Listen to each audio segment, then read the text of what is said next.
My name is Barry Cartwright. I'm an associate director at the International Cybercrime Research Center at Simon Fraser University.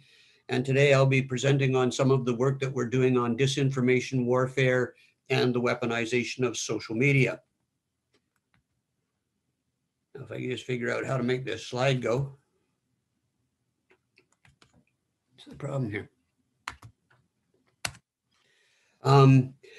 The other people that worked on this project, some of you might be familiar with George Weir. He's with computing sciences at the University of Strathclyde in Glasgow, and Richard Frank, the director of the International Cybercrime Research Center at Simon Fraser University. I'd like to put in a brief word for our sponsors. This project was funded in part by the Cybersecurity Cooperation Program, which is operated by the National Cybersecurity Directorate of Public Safety Canada, and more recently by the Department of National Defense and their IDEAS program. And the current research that we're conducting into COVID-19 disinformation is being funded by the Digital Citizenship Cooperation Program, which is associated with the Canadian Ministry of Citizenship and Heritage. And of course, we have to put in a word from our critics. If we asked Donald Trump about this, he would say this is all fake news and we could all just move along. There's nothing to see here. To start with, we should talk a little bit about the difference between misinformation and disinformation, because we're studying both. Misinformation can just be incorrect or false information. It doesn't necessarily involve malicious intent. The individuals who are circulating that kind of information may be misinformed themselves. It can be done for a variety of reasons. It can be done for profit. It could be because they favor a particular partisan ideology, or it can be because they support these unfounded beliefs or conspiracy theories. Disinformation, on the other hand, is deliberate false information being spread in order to deceive the public, with an express goal of deceiving the public and altering their opinion. An example of that would be the kind of interference that we saw by the Russian Internet Research Agency in the 2016 presidential election in the United States and the 2016 Brexit referendum. These were disinformation campaigns that could be said to be carried out by a hostile foreign actor with the intention of disrupting normal democratic processes. There's been quite a bit written about this type of disinformation warfare. One of the most recent was a 2020 report by the Select Committee of Intelligence for the US Senate, which confirmed the efforts that Russia had made to weaponize social media and other mass communication tools for the purpose of influencing the outcome of the 2016 US election. This had already been very well documented in a 2017 report by the Director of National Intelligence that involved input from the CIA and the FBI, all sorts of different agencies, on Russian activities and intentions in recent US elections. And then again in Robert Mueller's 2019 report on his investigation into Russian interference in the 2016 presidential election. It was also confirmed again by a 2020 report. Everybody's waiting for this a long time, but it finally came out from the UK Intelligence and Security Committee of the UK Parliament, similarly confirming that Russia had intended to deploy social media to spread disinformation in an effort to influence the outcome of the 2016 Brexit referendum. And it's not just restricted to the United States or the UK. Same thing happened in the European Union during their last parliamentary elections in 2019. The European Commission and their External Action Service and various other institutions and member states got together and released a progress report on its action plan against disinformation, which was put in place to deter and expose these sort of disinformation attacks. And according to the EU Commission's report, evidence that they gathered throughout 2018 and early 2019 confirmed the existence of ongoing disinformation activities originating from Russian sources that were believed by them to have been undertaken for the purpose of influencing voter preference and suppressing voter turnout in the EU parliamentary elections. Of course, Robert Mueller in the United States did a lot of work on this. He was the special counsel who was appointed to investigate Russian interference in the US election. He was actually able to obtain a grand jury indictment against the Internet Research Agency, which was bankrolled by Yevgeny Prigozhin, often referred to as Putin's chef because he owned these two companies, Concord Management and Concord Catering, and against the companies, against Yevgeny himself, plus a dozen other Russian trolls who were employed by the Internet Research Agency. This Internet Research Agency was located in St. Petersburg in Russia, where it employed hundreds of bloggers to mass produce disinformation in the form of fake Facebook and Twitter posts. And this was a round-the-clock, 7-day a week, 24-hour-a-day operation where they divided them into two shifts. They had a morning shift and an evening shift, and they wanted to ensure that the posts were going online at the desired time, so it looked like it was live in the United States, so that they were working during U.S. holidays, including U.S. statutory holidays.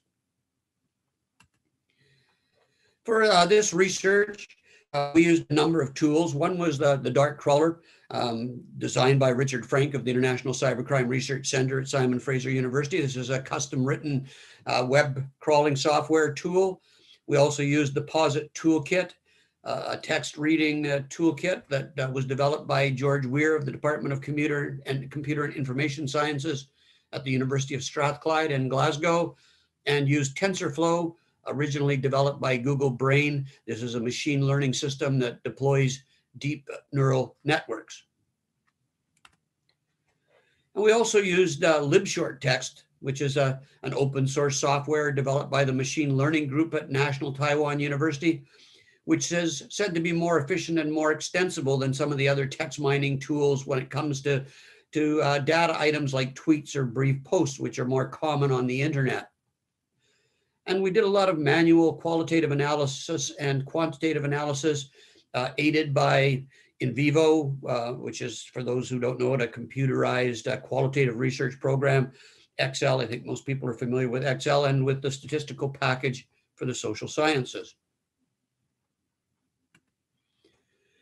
We started with a fairly large research sample on the Twitter side. We downloaded 2.9 million tweets and then 2,500 Facebook posts that were all described as having originated from the Internet Research Agency, also known as the Russian Troll Factory. So we wanted a sample that we believed originated with this disinformation campaign. The data sets of tweets had been collected and assembled by two professors at Clemson University, Darren Linville and Patrick Warren. The team also downloaded data sets consisting of 5 different Internet Research Agency Facebook pages: Being Patriotic, Blacktivist, Secured Borders, LGBT United, and United Muslims of America. These were originally captured by CrowdTangle and then assembled by Dr. Jonathan Albright. And then we used the Dart Crawler to download millions of real news tweets, Facebook posts, and news articles to create comparator data sets so that we could train the machine learning algorithms to distinguish between what we would call disinformation or misinformation and real information or irrelevant information. The qualitative research team spent quite a bit of time drilling down into the data.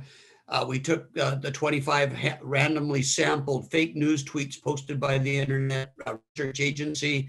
This was just a small part of the large Twitter data set, but we read and classified these manually, starting with teams of 5. And once we were sure of inter-rater reliability, moved down to teams of 2 or 3. We read the posts together, jointly assigned appropriate classifications for each of these tweets. We took all 2,500 of the Facebook messages that we had that were known to originate with the IRA. These were again read and classified the same way, starting with teams of 5 and then moving down to 4 and 3 and 2, and all again reading the posts together and assigning appropriate classifications. And these were carefully recorded in an Excel spreadsheet. And after we had all the text and all the initial classification, they were then input into Invivo for studying the textual content in greater detail, and eventually analyzed in the statistical package for the social sciences.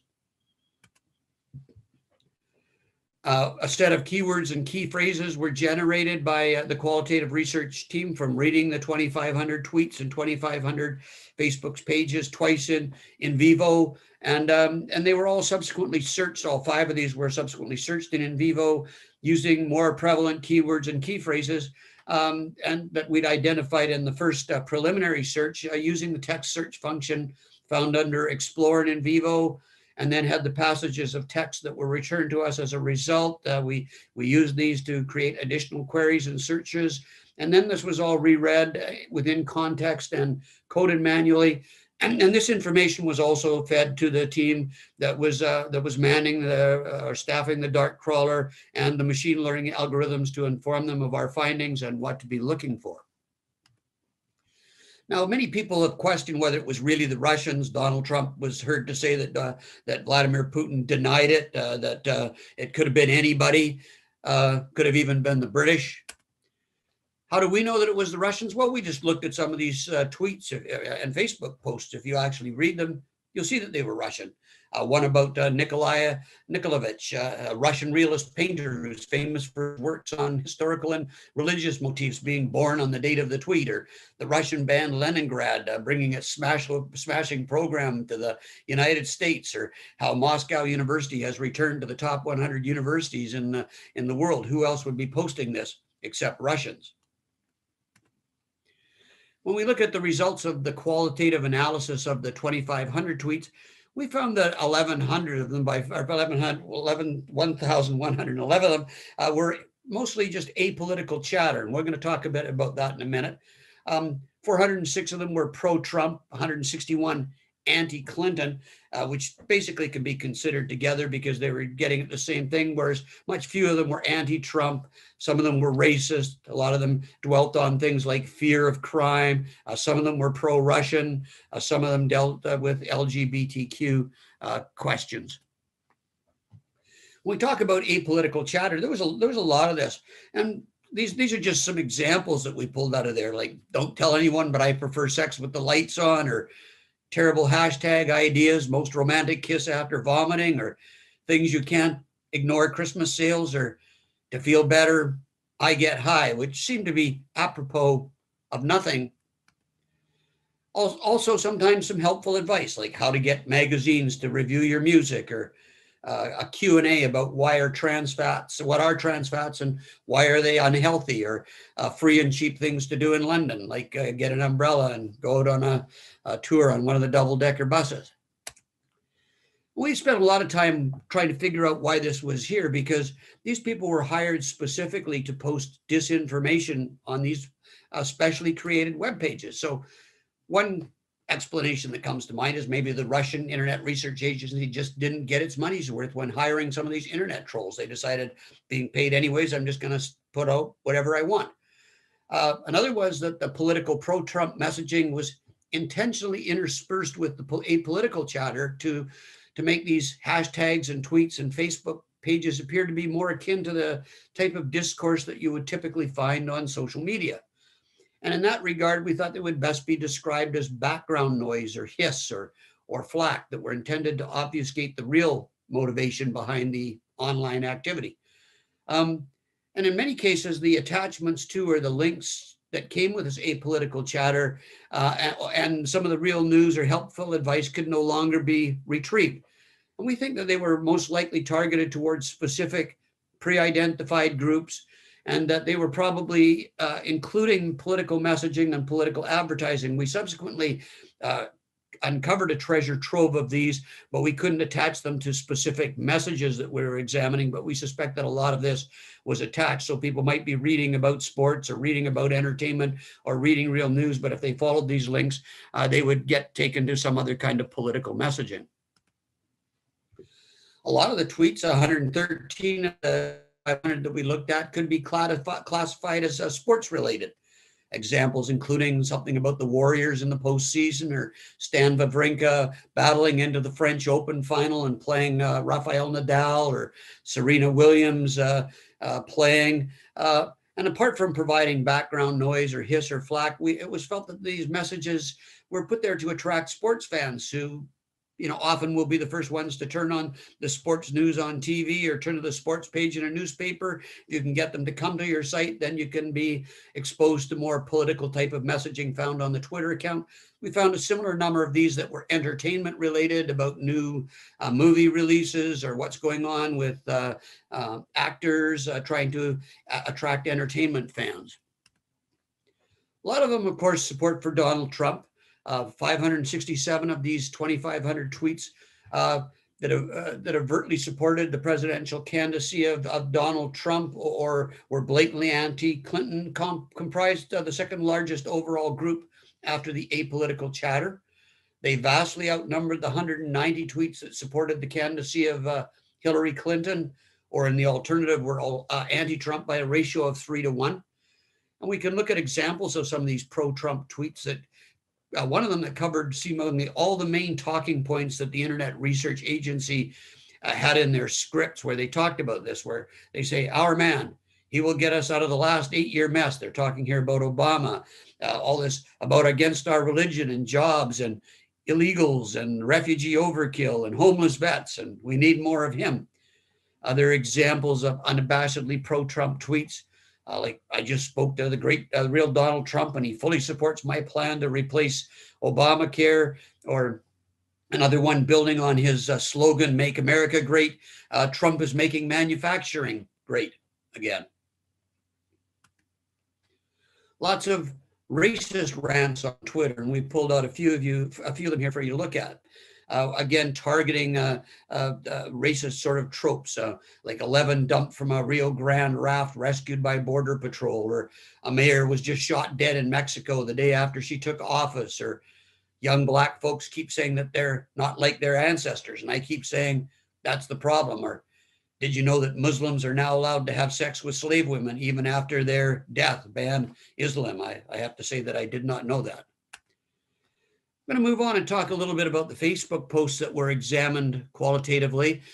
Most of us will recall how Mark Zuckerberg was brought before Congress, how the Twitter was also asked to appear before Congress.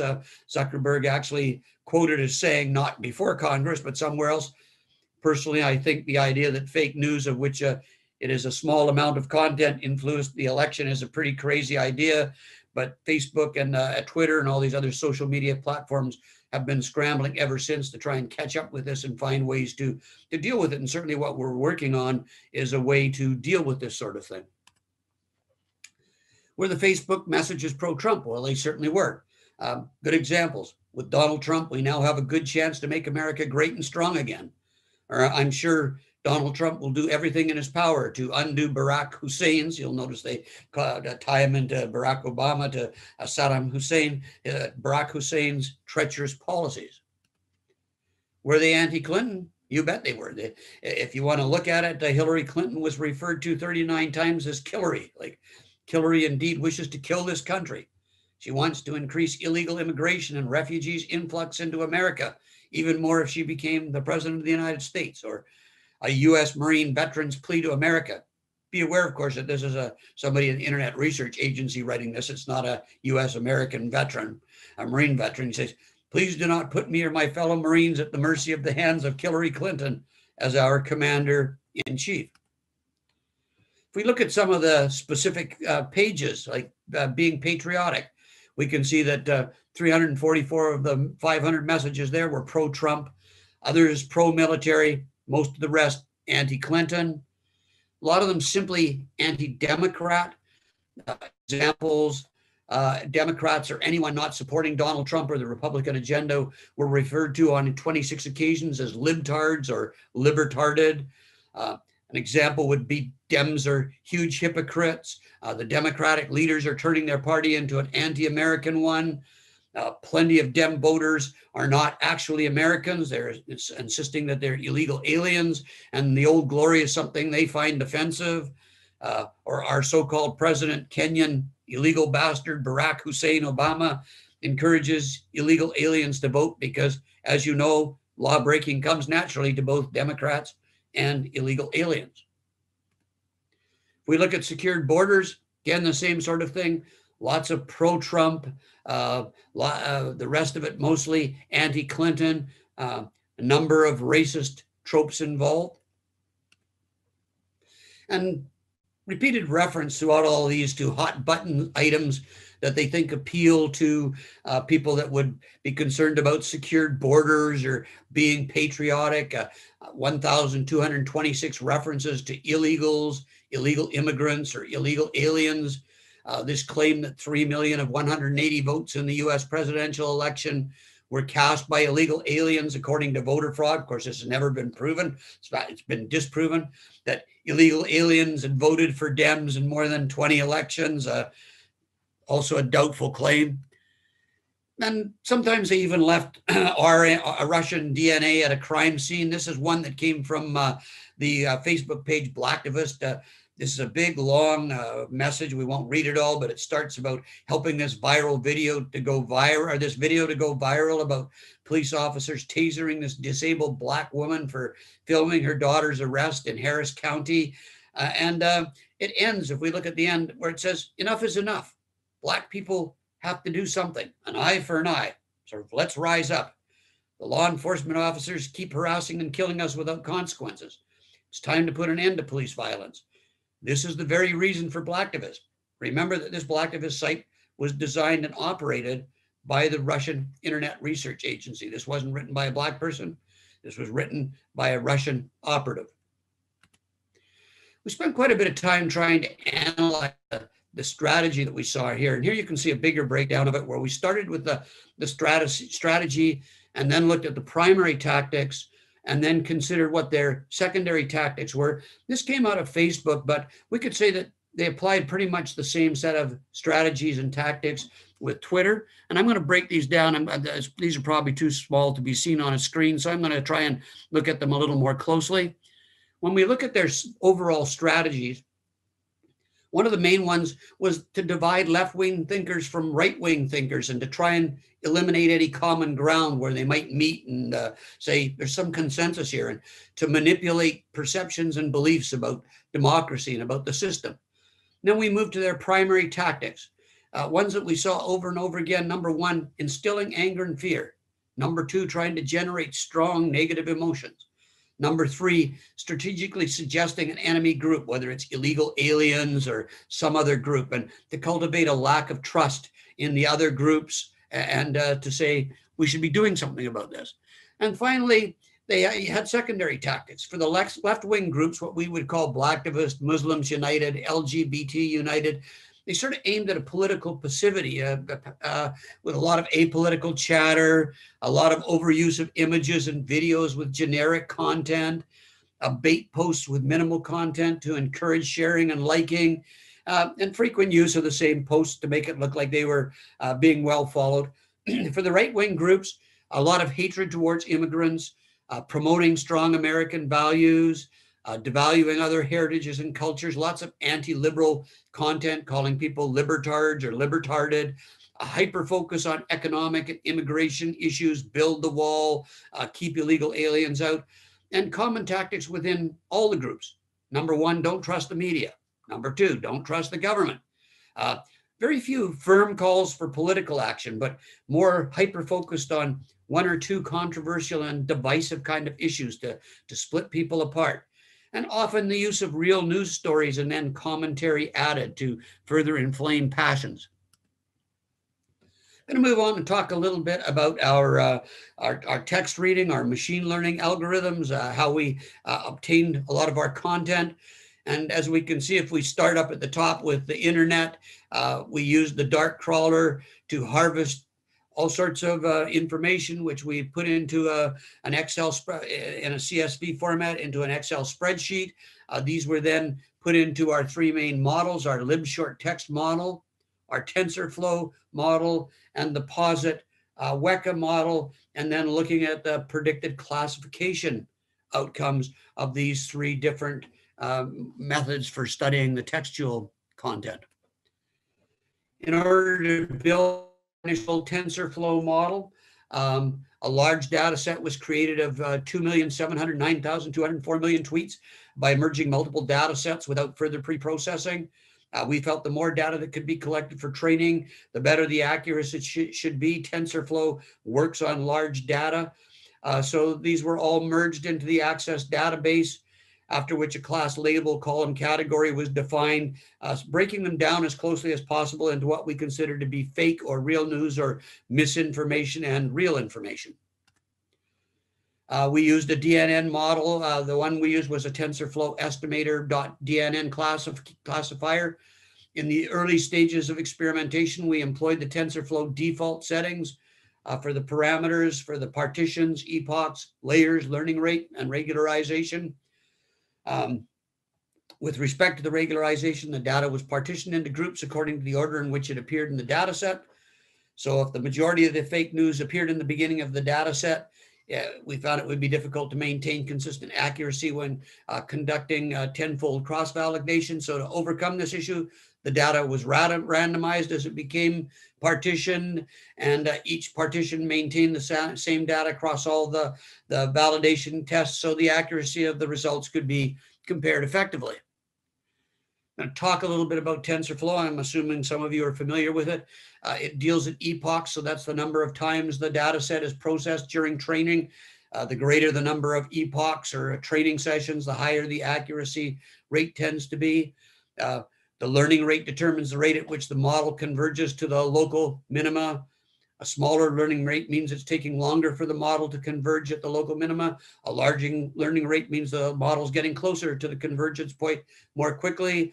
The values for these parameters, the number of partitions, epochs, layers, learning rates, and regularization, L1 and L2, as you'll see in the next diagram, were then tested to identify an optimal set of parameter values.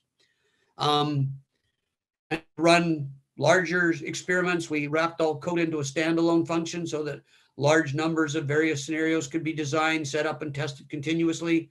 These batch jobs allowed us to evaluate different combinations of parameters. Many parameter values were tested to identify an optimal set of parameter values. For each one, we looked at the partitions, the epochs, the layers, the learning rate, the regularization, and resulted finally in an increase in accuracy of 89.5%, which was a substantial improvement over earlier results. And if we look at this chart from the bottom, this doesn't include all of our earlier results. If we did that, the chart would go on for several PowerPoint slides, but we can see the gradual increasing accuracy, the learn rate, the time that it took, and how much the accuracy improved in the column over to the right of this chart. Moving on to posit and libshort text. For the posit and libshort text, we used a random sample of the 2,500 fake news tweets and 2,500 real news tweets that we had downloaded from the internet. And we also used a random sample of 2,500 fake news Facebook posts and 2,500 real news Facebook posts. For posit, we found changing the number of instances or trees from the default value of 100 to 211 in random forest provided a boost to the level of correctly classified instances to 90.12%. And the best performance results for the Twitter at 90.12% were obtained using the posit classification and a new 71 feature set working with random forest, where George Weir added all sorts of different characters to the data set, to his posit toolkit, to better analyze the sort of information that you find on Twitter with lots of emojis, things of that nature. We, of course, used WEKA classification there. The tweet and Facebook features were input to the Waikato Environment for Knowledge Analysis, which is shortened for WEKA, which is, of course, the national bird of New Zealand. And we applied the standard J48 tree classification method and the random forest classification method. We're still doing further work now with the random forest classification method, again, both with tenfold validation, with WEKA producing a measure of how many of the tweets and Facebook posts were correctly classified by the posit toolkit. Now, the posit analysis of Facebook resulted in an astoundingly high 99.8% classification rate. None of us believed that, so we made George Weir do it again. He got the same result on 2 different occasions using 2 different comparator real news data sets. So he thinks it was right, but we're still examining that to make sure that it's right. It seems too good to be true. For the libshort text, we consolidated 4 smaller 2,500 data sets into one larger 110,000 item data set. which was split into two randomly stored 5,000 item data sets, one for training purposes, the other for testing purposes. And in earlier runs, this resulted in a classification accuracy of 90.2%, comparable to the classification accuracy yielded by POSIT at about 90.12%, albeit using a larger and more diverse data set than the one input to POSIT. We've continued going on with this. I'll talk a little bit about it later. I'm going to talk very briefly about our COVID-19 disinformation research project because it's building on this sort of work that we did for the Department of National Defense, trying to counter online misinformation and disinformation as it pertains to the COVID-19 pandemic, applying it to social media platforms and hopefully developing a tool that will allow companies like Facebook, Reddit, and other online service providers and government agencies with the tools required to scan the internet, along with the ability to identify and, where appropriate, take action against misinformation and disinformation pertaining to the COVID-19 pandemic. And at the same time, we're trying to develop new insights into the motivations and behaviors of the individuals, groups, and state actors who use, and we would say in this case, abuse social media through in-depth qualitative and quantitative analysis of randomly sampled postings on social media. The most prevalent disinformation narratives that the qualitative research has produced so far can be described as: number one, that vaccines, medical treatments, and public preventative measures like stay-at-home orders, mask mandates, social distancing, 6 feet distancing are not effective or somehow not safe. A lot of conspiracy theories, the instrumental use of COVID-19 to advance secret or hidden agendas, that COVID-19 vaccines are being used to microchip people or to depopulate the planet, that Bill Gates is somehow involved in this, that COVID-19 is simply a hoax, that it doesn't really exist, or if it does, it's vastly over-exaggerated. It's like the common cold or the flu. Everybody survives. It's all being overhyped by the media. One of the ones we're starting to see develop in more recent discourse is the rights and freedoms, like the freedom to travel, or the freedom to party, the freedom to hang out with friends, or the freedom to refuse to get vaccinated, or the freedom to refuse to wear a mask are more important than other people's lives, that they shouldn't impose on our freedoms or somehow restrict our freedoms. Anybody wants to know, we've also been able to start to identify some of the places where these are appearing. I've given some of the smaller groups like Hugs Over Masks Courtney for a Facebook page, or Reopen Nova Scotia, or Vaxism videos. These are all Facebook pages. Twitter hashtags such as Open Canada, let's get the country open back up, Freedom for Canada, the Lying Canada. Instagram hashtags such as Wake Up Canada and hashtag No Mandatory Vaccines, and Reddit subgroups such as WTF Karamias, or R Lockdown Skepticism, and R Coronavirus Canada. We're still working on this. Future directions, we're trying to extend the dark crawler to include more crawlers, each with a different IP address and a different VPN exit point, to work around limits imposed by social media platforms on data collection. We're augmenting the machine learning algorithms that we've been using with liblinear, also designed by National Taiwan University. It's a companion to libshort text, and working on random forest, retweaking TensorFlow. Presently, we're extending the dark crawler to allow for the collection and analysis of images and videos from social media posts. And then we're moving on to processing those images and videos to extract as much information as we can from these disinformation media heavy platforms. We found more and more that the message is in the attachments, it's in the videos, it's in the images, it's in the memes. So we're hoping to be able to extract text from the images and memes, to get the audio converted into text from the videos, to be able to extract features, people, places, scenes, contexts, and to add bot detection algorithms to identify and measure the presence of bot activity, because a lot of this disinformation, especially the hostile disinformation campaigns, use bot activity to boost or amplify their presence. Now, that is the end of the presentation. We'd be happy to field questions. I think Richard Frank is standing in the background here, and I'm here as well. Thank you for listening.